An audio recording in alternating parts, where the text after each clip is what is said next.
یا رب یا رب، یا فرض کیجئے کہ وہ بیت الحرام میں ہے، مسجد حرام میں ہے، خاص خانہ کعبہ کے سامنے پکار رہا ہے اللہ، وَمَطْعَمُهُ حَرَامٌ، حال یہ ہے کہ جو اس کا کھایا ہوا ہے پیٹ میں وہ حرام ہے،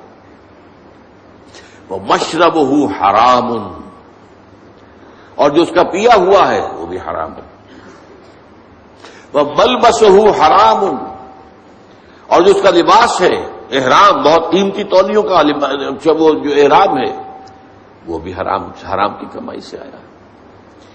وَغُذِيَ بِالْحَرَامِ، یہ سب سے آخری ٹکڑا سب سے اہم ہے، حرام کے ذریعے ہی غذا پائی ہے اس نے، اس کا تن و توش جو بنا ہوا ہے وہ حرام کی غذا سے بنا ہوا ہے، فَأَنَّىٰ يُسْتَجَابُ لِذَٰلِكَ، تو اس شخص کی دعا کیسے قبول ہے؟ قبولیت دعا کے اندر سب سے بڑی رکاوٹ عقل حرام، آپ دعا کرتے رہے اللہ سنے گا ہی نہیں، انا یستجاب، کہاں سے کیسے قبول کیسے ہو؟ وہ تو تم خود اپنی اس دعا کے راستے میں سب سے بڑی رکاوٹ ہو، تم اپنی آمدنی کا جائزہ لو، غور کرو، اس میں کمائی کے اندر کوئی حرام تو شامل نہیں ہے، کوئی ناجائز طریقہ تو شامل نہیں ہے، کوئی براہ راست سود کا عنصر تو نہیں ہے، بالواسطہ سود جو ہے وہ تو نہ میں بچا ہوا ہوں نہ آپ بچے ہوئے ہیں، پورا ہمارا معاشی نظام جو ہے وہ سود پر مبنی ہے، ایک گندم کا دانہ بھی ہم کھاتے ہیں تو اس میں سود ہے، اس کے لیے بیج خریدا گیا سودی قرضے پر، اس کے لیے فرٹیلائزرز خریدے گئے سودی قرضے پر، اس کے لیے پیسٹی سائڈز خریدے گئے سودی قرضے پر، ٹریکٹر خریدا گیا سودی قرضے پر، تو ایک ایک دانے میں سود ہے، وہ سود تو میرے اندر جا ہی رہا ہے، اس کے بغیر تو چارہ نہیں ہے، یا ہوا میں جیسے کہ حضور نے فرمایا صلی اللہ علیہ وسلم کہ ایک زمانہ آئے گا کہ چاہے کوئی شخص سود کھائے گا نہیں، لیکن سود کا غبار یا دھواں، غبار یا دخان کا لفظ ہے دھواں، اس کے اندر ضرور جائے گا۔ فرض کیجئے کہ فضا کے اندر ڈسٹ سسپینشن ہو گئی ہے، گردہ ہے، اب ظاہر بات ہے سانس تو آپ کو لینا ہے، سانس تو لینا چھوڑ نہیں سکتے، آپ مر جائیں گے، کیسے ہوگا؟ سانس کے ساتھ غبار لازم بن جائے گا، اندر پھیپھڑوں میں جائے گا، کوئی آپ کو روکنے کا کوئی ذریعہ آپ کے پاس نہیں ہے، یا کہیں جو ہے جو دھواں بھر گیا ہے، فرض کی جیسے آگ لگتی ہے بڑی اونچے ہوٹلوں کے اندر، 14ویں منزل کے اوپر جو ہے آگ لگی ہے، کمروں کے اندر دھواں بھر گیا، کہاں جائیں لوگ؟ 14ویں منزل سے چھلانگ لگائیں تو ویسے ختم، ہڈیاں جو ہے اس کا چورا ہو جائے گا، بہرحال جو بھی شکل جو بیتتی ہے، تو سانس تو لینے پر مجبور ہے، جب تک بھی سانس آئے تو دھواں اندر جائے گا۔ یہ دور وہ ہے کہ جس کی فضا میں سود موجود ہے، اور وہ فضا کے اندر جو سود ہے وہ ہم سانس لے رہے ہیں تو ہمارے اندر جا رہا ہے، اس پہلو سے بالواسطہ انڈائریکٹ سود سے تو آج کوئی بھی بچا ہوا نہیں، البتہ ڈائریکٹ سود جو ہے وہ تو ظاہر بات ہے کہ آپ کی مرضی سے ہے، آپ نے سودی قرضہ لیا ہے اپنا کاروبار بڑھانے کے لیے، بھائی جتنی پونجی تمہارے پاس ہے اس سے کاروبار کرو، اگر بہت تھوڑی پونجی ہے تو سر پر اٹھاؤ کوئی ٹوکری پھل کی اور بیچو، اگر اس سے زیادہ ہو جائے تو چلو کو ریڑھی لے لو،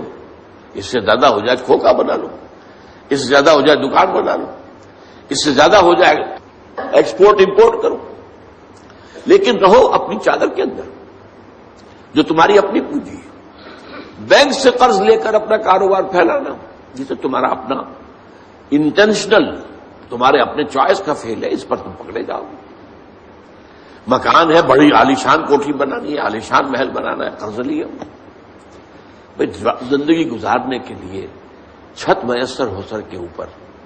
گزارا کے قابل جو ہے سکونت آپ کے پاس ہو تو بہت ہے، ہمیشہ تو نہیں رہنا تم یہاں، ایک وقت آئے گا کہ چاہے وہ محل ہو، چاہے وہ ڈیفنس کا جو بنگلہ ہو کئی کروڑ کا جو ہے، نکلنا تو پڑے گا، وہاں سے جانا تو پڑے گا قبر کے اندر، لہذا یہ اگر بینک کے سود سے آپ نے یہ کام کیا، یا جیسے کہ کہہ دیتے ہیں کہ ایک شخص کو گریچوٹی ملی ہے، وہ ریٹائرمنٹ کے بعد یہ ہوا ہے وہ ہوا ہے، اب اگر وہ کسی اور کو دیتا ہے کاروبار کے لیے تو لوگ کھا جاتے ہیں، اپنے گھر میں رکھتا ہے تو ختم ہو جائے گا، رفتہ رفتہ اس کی قیمت بھی کم ہو جائے گی، وہ کھائے گا تو ختم بھی ہو جائے گا، تو کیا کریں، یہ مجبوری ہے، لہذا بینک میں سود کے اوپر رکھ دیا، سود کھا رہے ہیں، ختم نہیں۔ تمہارے پاس ضمانت ہے کہ جب تک تمہارے پاس یہ رقم ختم جو ہے نہیں ہوتی اس سے پہلے پہلے تم مر جاؤ گے یا نہیں ہے؟ کھاؤ اس کو، یا اور کچھ نہیں کر سکتے، بڑا کاروبار نہیں کر سکتے، اپنے مکان کے باہر کی بیٹھک کے اندر کوئی چھوٹی سی دکان لگا کر بیٹھ جاؤ کریانے کی، صبح سے شام تک گزارے کے مطابق مل جائے، محنت کرو، ریٹائرمنٹ کے بعد بھی یہ کام تو کر سکتے، اور نہیں تو چیو جو کچھ بھی ہے تمہارے پاس جمع پونجی اسے کھاؤ، اس کے بعد اللہ پر توکل رکھو، رزق جو ہے اللہ کے ذمے ہے، کیا پتا اس پیسے کے ختم ہونے سے پہلے ہی تمہاری موت آ جائے اور تمہیں جو ہے عقل حرام جو ہے اس کی طرف نہ جانا پڑے۔ لہذا یہ ساری باتیں جو ہے یہ بہانے ہیں، تو اس اعتبار سے سود سے بچنا، براہ راست سود کی کوئی شکل کسی حالت میں جائز نہیں۔ وہ آپ لاکھ مجبوری کا کیا کریں، بیوہ ہے، بیوہ کے پاس پیسے ہیں، وہ کیا کرے، کہاں لگا دے، کس کو دے دے، وہ سب کھا جائیں گے، یہ کریں گے وہ کریں گے، قطعاً کوئی عذر نہیں حرام کے لیے۔ ہاں آدمی کی جان پر بن گئی ہو، مر رہا ہو یا مر رہی ہو کوئی عورت، اور سوائے کسی حرام شے کے کھانے کے اور کچھ نہ ہو، تو اس حد تک صرف جان بچانے کے لیے حرام کھانے کی اجازت ہے۔ فمن اضطر غیر باغ ولا عاد، دو شرطوں کے ساتھ، اضطرار کی کیفیت ہو، انتہائی جو ہے مجبوری کا عالم ہو، غیر باغ ولا عاد، اس کی طرف خود کوئی دل میں تمنا نہ ہو، عارضی نہ ہو، یہ نہ ہو کہ خواہش بھی ہو حرام کھانے کی، اور یہ کہ جو کم سے کم مقدار ضروری ہے جان بچانے کی اس سے آگے بڑھے بھی نہیں، یہ دو شرطیں پوری کی ہوں تو حرام کھا کی اجازت ہے، اللہ تعالیٰ معاف فرما دے گا۔ لیکن عام حالت میں آپ اپنے کاروبار میں، اپنے پیشے میں، اپنے معاش میں اگر حرام کا کوئی عنصر مستقل طور پر اس کو قائم کر لیتے تو پھر ہمارے آج کی گفتگو کا حاصل کیا ہے، تقویٰ کی نگیشن ہو جائے گی، تقویٰ پھر نہیں ہے۔ پھر جیسا کہ روزے کے ضمن میں بھی وہ احادیث ہے، اب ایک شخص ہے روزے رکھ رہا ہے اور سودی کاروبار کر رہا ہے، تو یہ روزہ ہے۔ حضور نے فرمایا من لم یدع قول الزور والعمل به فلیس للہ حاجۃ ان یدع طعامہ وشرابہ، جس شخص نے جھوٹ بولنا نہیں چھوڑا اور جھوٹ پر عمل کرنا نہیں چھوڑا، اللہ کو کوئی ضرورت نہیں ہے کہ وہ اپنا کھانا پینا چھوڑ دے۔ یہ فاقہ کر رہا ہے، کھانا پینا چھوڑا، یہ روزہ تو نہیں ہے، عین روزے کی حالت میں رشوت لے رہے ہیں، عین روزے کی حالت میں جھوٹ بول رہے ہیں، عین روزے کی حالت میں لوگوں کو دھوکہ دے رہے ہیں۔ روزہ یہ روزہ نہیں ہے بھائی، یہ تو فاقہ ہے۔ اس لیے فرمایا کم من صائم لیس لہ من صومہ الا الجوع، کتنے ہی ہیں روزے رکھنے والے جنہیں اپنے روزے سے سوائے بھوک اور پیاس کے کچھ حاصل نہیں، کوئی اجر و ثواب ہے ہی نہیں۔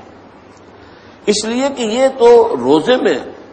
کھانا پینا حلال چیز کا بھی تمہارے اوپر حرام کر دیا گیا دن کے وقت، لیکن جھوٹ بولنا تو مستقلاً حرام ہے، رشوت لینا تو مستقلاً حرام ہے، سودی لین دین تو مستقلاً حرام ہے۔ وہ مستقل حرام جو ہے وہ عین روزے کی حالت میں بھی جاری ہے، تو ظاہر بات ہے کہ یہ روزہ نہیں ہے۔ تو جیسا کہ میں نے عرض کیا، روزے، صیام، قیام رمضان یہ بھی ہے، فلیس لہ من صیامہ الا الجوع ومن قیامہ الا السحر، یہ رات کو کھڑے رہنا بھی اس سے بھی سوائے انیندرا جسے آپ کہتے ہیں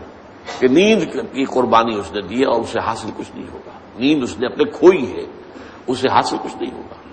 نہ قیام لیل سے اور نہ صیام النہار سے۔ اس اعتبار سے تقویٰ جو ہے در حقیقت وہ ہے اصل، اور وہ ہے مالی معاملات میں تقویٰ، معاملات انسانی میں تقویٰ، بیع و شرع میں تقویٰ، کاروبار میں تقویٰ، آمدنی میں تقویٰ۔ جب تک کہ حلال نہیں ہوگا اس وقت تک ظاہر بات ہے کہ تقویٰ نہیں ہوگا۔ یہاں چونکہ تقویٰ کا مضمون آئی گیا ہے تو میں آپ کو ایک بہت پیارا واقعہ سنا دیتا ہوں کہ تقویٰ کی تعریف کیا ہے؟ اس پر حضرت عمر رضی اللہ تعالی عنہ کی مجلس شورا میں بھی بحث چھڑ گئی.